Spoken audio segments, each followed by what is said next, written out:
African Union, I would like to call on the protocol service to guide us in this last session. Thank you.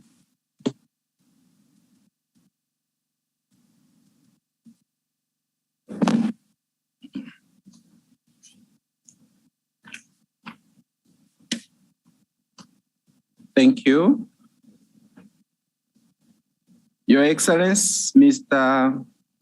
Maxwell, President of the Republic of Senegal and Chairperson of the African Union, Your Excellencies, Heads of State and Government, Your Excellency, Mr. Musa Faki Mahamat, Chairperson of the African Union Commission, Your Excellencies, Honorable Ministers of the African Union Member States, Your Excellency, Dr. Monique Sasabaganwa, Deputy Chairperson of the African Union Commission, Your Excellency, Dr. Ibrahim Mayak, former Prime Minister of the Republic of Niger and Chief Executive Officer of the African Union Development Agency, NEPAD.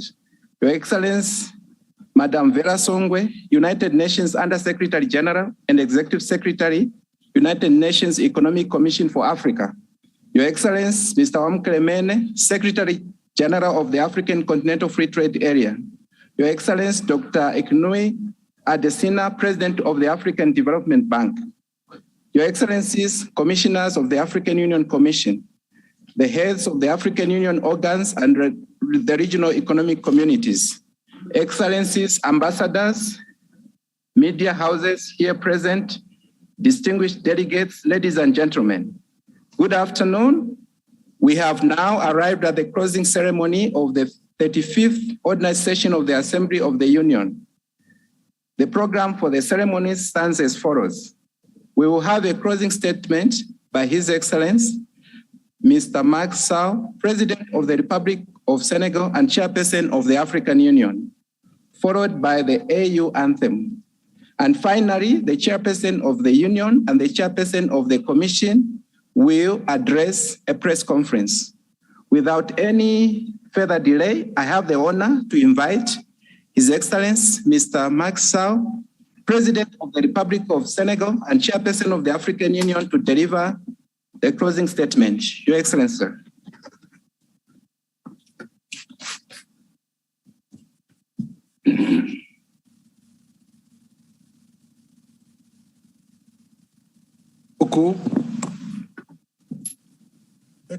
Thank you very much. Your Excellencies, Heads of State and Government, dear colleagues, Honorable Ministers, Chairperson of the African Union Commission, Commissioners, Ambassadors, Heads of Delegations, ladies and gentlemen. Here we are at the end of our session. On your behalf and on my personal behalf, I want to express our gratitude to Prime Minister Abiy Ahmed for the warm welcome and all the special measures that we're taking to make sure that we actually have the best conditions, especially at this critical time of COVID-19. I want to thank you all for your presence here and your contributions to our proceedings. My sincere gratitude will go particularly to the Chairperson of the Commission, Mr. Musa Faki Mahamat, and to his team for their availability and the precious assistance. Thank you very much, Mr. Musa Faki. I know I can count on your support, and please remain available because we have work to do together. My sincere thanks to the health team, Africa CDC, the medical service, the Ethiopian Ministry of Health, the security services, protocol, and the entire support staff. Ladies and gentlemen, I am going to do my work in a team spirit with the members of the Bureau and the Commission. And in my acceptance speech, I shared with you what I think will be the challenges and the priorities for our union. And among these issues, they are very urgent ones, which we have on our agenda, because it has to do with the living conditions of our people and the future of our countries.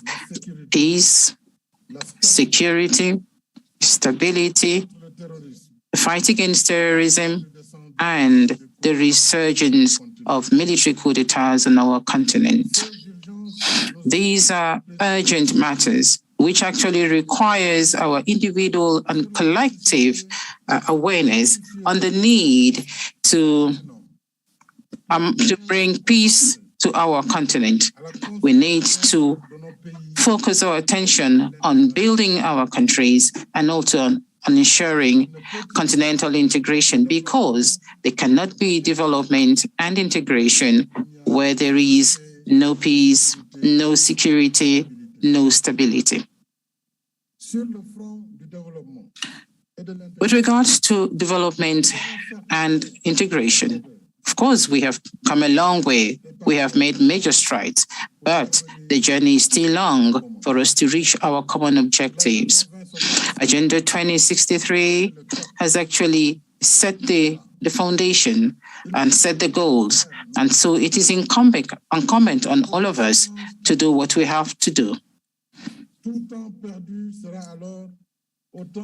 Every minute lost is really going to affect our march towards progress and the legacy that we have to leave behind. And that is the reason why I would like us to focus our attention and put our heads together on around what brings us together, and that will take us towards the path towards development. That is the only way that we can transform. That is the only way we can actually achieve results. And this means that we need to have our priorities right, with an agenda and a working method that is streamlined to ensure that we have sufficient time to discuss fundamental and vital issues, or issues that are vital to the life of the continent. Intra-Africa trade, with the help of the AFCFTA, the funding of infrastructure, the funding of development infrastructure, medical and pharmaceutical sovereignty. Considering the lessons that we've drawn from the COVID-19 pandemic, the consolidation of the finances of our organization. We also have energy transformation, especially at the time when we're discussing industrialization and also universal access to electricity. We know very well that over 600 million of our people are still living in darkness without power. Global political and economic governance, and of course, lastly, partnerships. And this particular aspect, the last one, I'm appealing to all of you to prepare for the upcoming summit on this 17th and 18th of February in Brussels. And for this particular edition, we did agree with our European partners to innovate the way we work. And hence, instead of having the usual speeches after the opening ceremony, there is going to be interactive discussions in panels around the 7 to 8 themes that have been chosen, including financing for inclusive and sustainable development of Africa, climate change, energy transition, digital, transport, and infrastructure. We also have peace and security and governance, the support to the private sector and economic integration, health systems, and production or manufacturing of vaccines, culture, sustainable development, and lastly, education, culture, and vocational training, without forgetting the issue of migration. A final declaration, which is actually oriented towards results, is going to sanction the summit so that we can have a renewed and modernized partnership. The expectations of Africa would be to leave Brussels with concrete proposals in our hands on the funding of the development of the African continent, on the reallocation of special drawing rights, on the funding of infrastructure for which Africa has reached consensus through the PIDA program, and on all the other issues.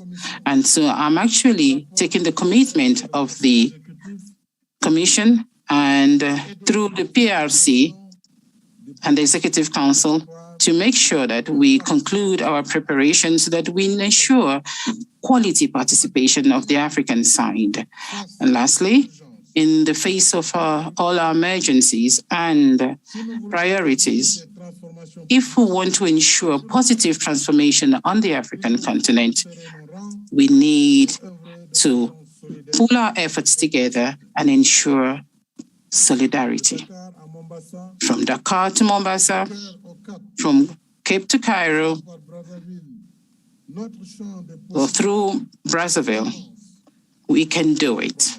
There is a lot of promises on the ground, and we can actually make sure that we make this continent a haven of progress, peace, and prosperity for the good of our people.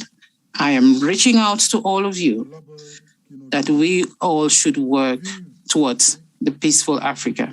Long live Africa, long live the African Union. I now declare close the 35th ordinary session of the Assembly of Heads of State and Government. And I'm going to adjourn this session after the anthem of the Union. I thank you very much for your kind attention.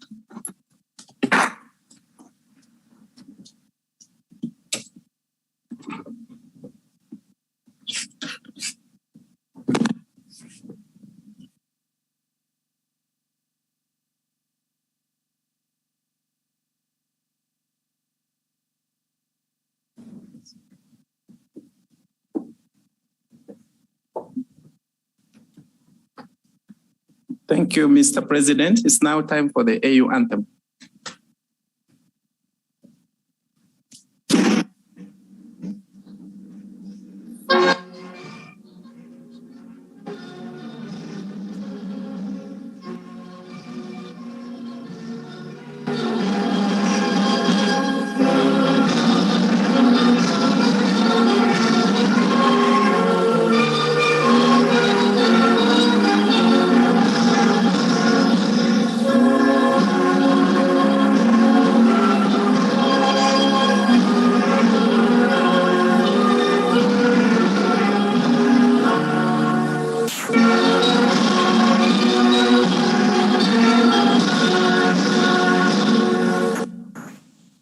Thank you. Merci beaucoup. Excellence. Thank you. Sitting adjourned. I would now like to request the members of the press to stay behind for the press conference by the chairperson of the union and the chairperson of the commission. I thank you all. Thank you. Je peux l'annoncer. Je peux l'annoncer. Les membres de la Commission de l'Union africaine sont demandés. Members of the African Union Commission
recovery for Africa.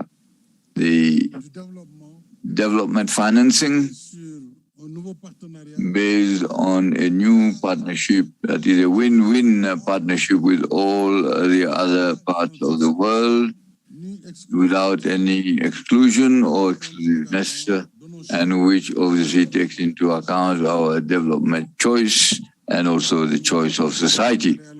We are also fighting for the reallocation of the 100 billion special drawing rights which the rich countries have for Africa in order to cushion the shock of COVID-19. So on all these issues and many on these issues we have exchanged views, and sometimes in a very dynamic manner, and also the will to build an Africa that will enable us to attain the objectives of our Agenda 2063, or the Africa that we want. An Africa that is in service of development of the peoples, that protect women and young girls of the continent, and that will ensure dignity. An Africa that will take into account training and education of youth, because youth constitutes more than 65% of the population of the continent. So, in brief, and we have adopted decisions yesterday and today, so obviously I cannot repeat all of them here, but I am at your disposal together with the chairperson of the African Union Commission, and I want to congratulate His Excellency Moussa Faki Mahamat on the excellent work that he is doing at the Commission, and all the organs of the Union also. This is what I want to say, and this is what I wanted to say if you have any questions. Thank you, Excellency. I will now invite His Excellency Mr. Moussa Faki Mahamat, Chairperson of the Commission, to address the media. Mesdames, Messieurs de la presse, Representatives of the press, good evening. His Excellency President Macky Sall, Président en exercice de l'Union africaine, vient de vous faire le point. The chairman of the African Union has just given you an idea of the meeting that has just ended. We are very happy to have received some 20 heads of state here physically in Addis Ababa after the interruption caused by COVID-19. This was a fruitful meeting, that is physically. The chairman has also told you the challenges that the continent is facing: security, political, institutional challenges, economic challenges, even health problems. Despite the difficulties that the African Union and the Commission and all the organs of the African Union, we've been able to function and continue our work. The meeting that has just ended has been intense, and we have, in fact, been questioning our instruments. In fact, challenging the leadership of the African continent in order to take up in a bold manner the challenges. I am very confident, knowing President Macky Sall, his commitment and his commitment to Africa, his method of work, and his open-mindedness. I think we have a leader who can lead our continent during this very difficult phase. I want to reiterate to him the commitment of the entire Commission and myself to support him during his term of office. Thank you, Mr. Chairman. Merci, Excellence. Ladies and gentlemen, it is very late. I will open the floor to questions. We will take a few questions. If there are any questions from the media, please be succinct. State your name, the media house you represent, and the person on the panel to whom you're addressing the question. Please go ahead. Thank you very much. My name is Coletta Wanjohi, and I'm here for the South Africa Broadcasting Corporation. Mr. President, if you could kindly give us details about the discussions of the head of state on the issue of Israel being granted an observer status. Then secondly, how can the African Union be seen to be more strong, especially now that we have resurgence of democratic changes of government? The African Union is being accused of being an organization that only condemns. How can maybe under your tenure how can we see the African Union being more practical in what it says? Thank you.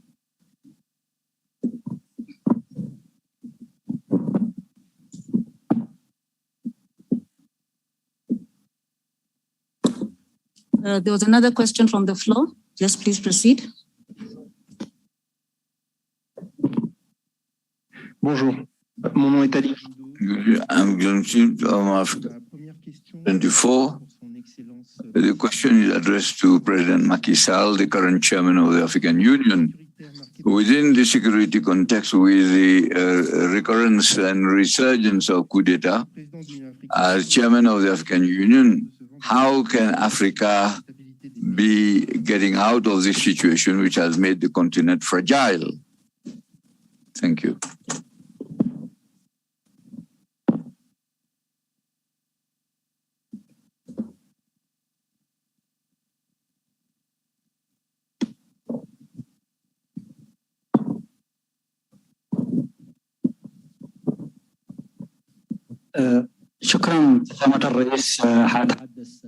Thank you very much, Chairperson. I will speak in Arabic. Of course, interpretation is available. Chairperson, my question is about the military coups. And in particular, we have 5 military coups in the same year.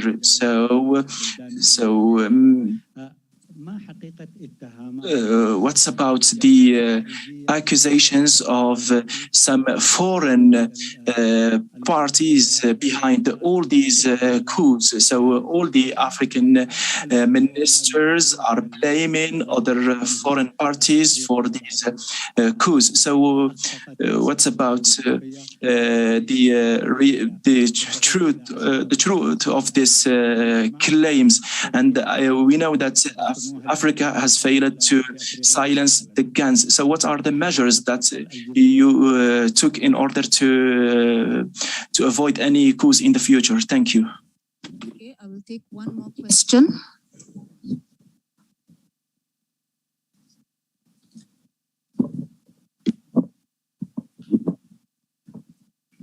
Thank you. I'm getting from Ethiopian Press Agency.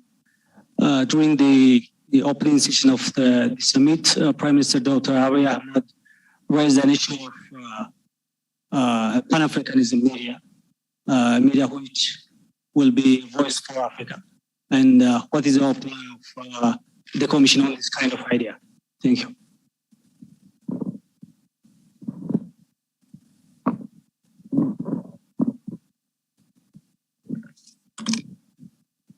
Merci beaucoup.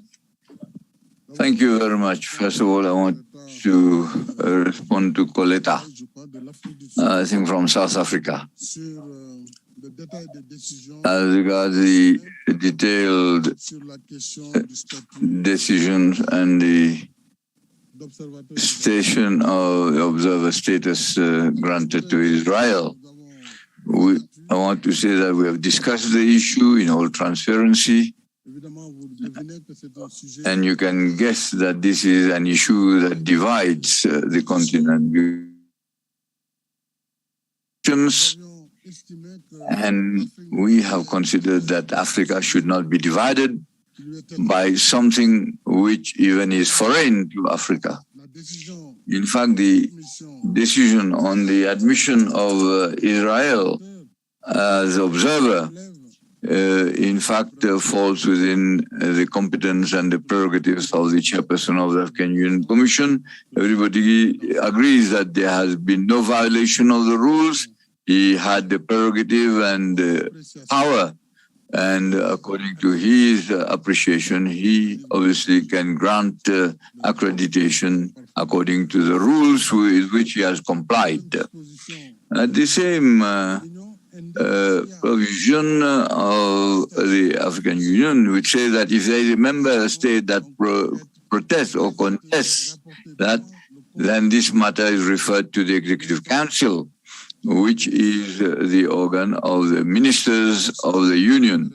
When it was referred to the Executive Council, then the ministers deemed it wise to refer the matter back to the Assembly of Heads of State and Government. And this was done. And in the face of this difficulty, since this morning I had proposed that we should avoid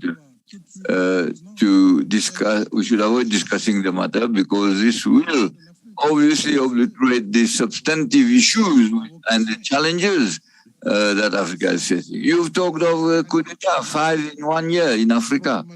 The problem of the fight against terrorism, development, COVID, and all those issues that are very important. So we kept the issue to be discussed at the end of our meeting. And then when we reached that, we have set up a committee of heads of state, African heads of state, one from each region, and we have set up a committee which, under the chairmanship of the current chairman of the African Union, we are going to try to find a solution, a consensus, reach a consensus. And if this committee cannot reach a consensus, then either we will propose the annulment of the decision, or to maintain the decision, or we'll propose the suspension of this decision. So, with President Cyril Ramaphosa, the President of South Africa, with a proposal that is that we have a list of presidents. We have President Paul Kagame of Rwanda, President Felix Tshisekedi, who has been following the matter. He is the outgoing chairman of the African Union. We have President Paul Biya of Cameroon. We have President Muhammadu Buhari of Nigeria. And we have President Abdelmajid Boun of Algeria. And together with the current chairman of the African Union, so this committee will consider and discuss the issues of this granting of observer status to Israel. And this is a solution in order to avoid that the continent become fragile or be divided on this issue, which is not even an African or internal issue. So this is what has been decided. And we are going to discuss the matter without any emotion, passion. Now, regards the question of Africa 24, as regards the various coups d'etat, I will not say that it is a wind of revolt which is blowing, because what we say is you don't drown your dog by accusing him of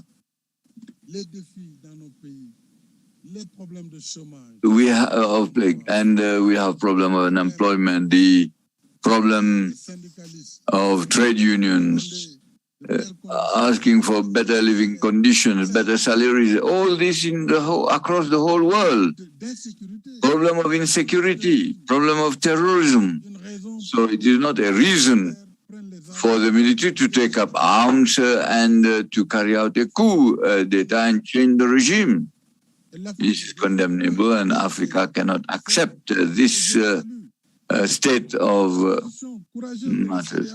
We have the courageous decision of ECOWAS, which has to be supported and which is supported by the African Union, because we cannot have a dichotomy, because the regional economic communities and the continental body and organ. It will be done in terms of subsidiarity, complementarity, solidarity. So in my view, it is for the African Union today to work on a text which should become more rigorous on this unconstitutional change of government, and that the perpetrators of these acts should be brought to book immediately, but that the country that the country should be also suffer the imposition of sanctions immediately, embargo, sanctions, maybe close the borders, airspace. We should be able to solve the problem in a different manner. We have invested so much and made efforts in order to bring democracy. And we are a continent who, in the first years of independence, and particularly the countries that were not colonized, like Ethiopia, and we didn't have many at that time in the 60s, and some became independent only in 1980, 1981. And we cannot demand from Africa, which no continent in the world has done, whether it's America. America has fought, has liberated so many centuries in learning democracy. So why, when it comes to Africa, the least of problems, immediately we are being whipped as if Africa is cursed. Africa is not cursed. We do face difficulties. We obviously have to tighten our belt, try to mutually help each other in order to fight everything that contributes to delay and keep Africa in a backwardness. And the coup d'etat forms part, unfortunately, of these factors.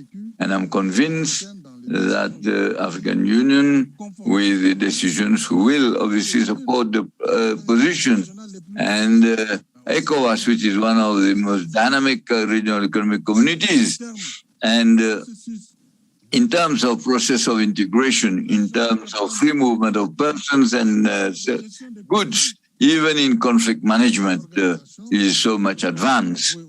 So we should not bring about hegemony or accuse it of hegemony, but it should be supported as well as the country is concerned. There are ongoing transitions, and it is not out of joy and happiness that you want to take action against another African country. So, but we want the military in those countries, and they should be able to discuss with the organizations, discuss with ECOWAS, with the African Union, in order to avoid the sufferings, and obviously to be subjected to the, if this message is heeded, then very quickly we can come up with agreements. That is, what we want to know is, when are we going to restore the constitutional order? What we are asking is a restoration and a program that will make it possible as quickly as possible to restoration of constitutional order. For the rest, I think we have discussed a lot, and in the decisions we have the condemnation that was recalled.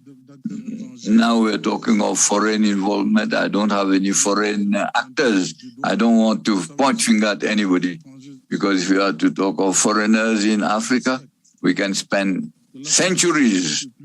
Africa for centuries has been subjected to this issue of foreigners in the continent, its economy, its institutional life. It's not new, but I don't think it's the appropriate place to point finger anybody. What we need is, we need resources to make our continent secure, and also to prevent such abuse of power, and also to allow us to concentrate on the economic and social development, which is in fact a guarantee for the well-being of our populations. Lastly, for the Ethiopian media agency, yes, Abiy Ahmed is right to talk about Pan-African media house. This takes us to discussion on the perception of Africa. How is Africa presented outside? What is said about Africa? We need to be able to build our own discourse about Africa by ourselves. We have to build our own narrative by Africans. And so we need to have the tools, we need to have the media that will be able to effectively convey the appropriate information about Africa, show what is positive about Africa, but we hear about Africa only when it has to do with coup d'etats. It was even predicted that Africa will be completely destroyed by COVID. We hear only about bad things, whereas the continent has extraordinary things that are positive and that happen every day. We have millions of women and youth that are working. They wake up every morning and struggle to feed their families. Governments that are working tirelessly to modernize the continent and to give the continent everything it needs to be able to have its place on the world stage. We should also be talking about African successes, the successes of our youth, the successes of our sportsmen and women, our men of culture and men and women of culture, our cinema, our scientists, the work that they are doing. We have to speak about it. We have to speak about the future of Africa. To achieve this, we need to give ourselves the instruments to be able to talk about our success and our work.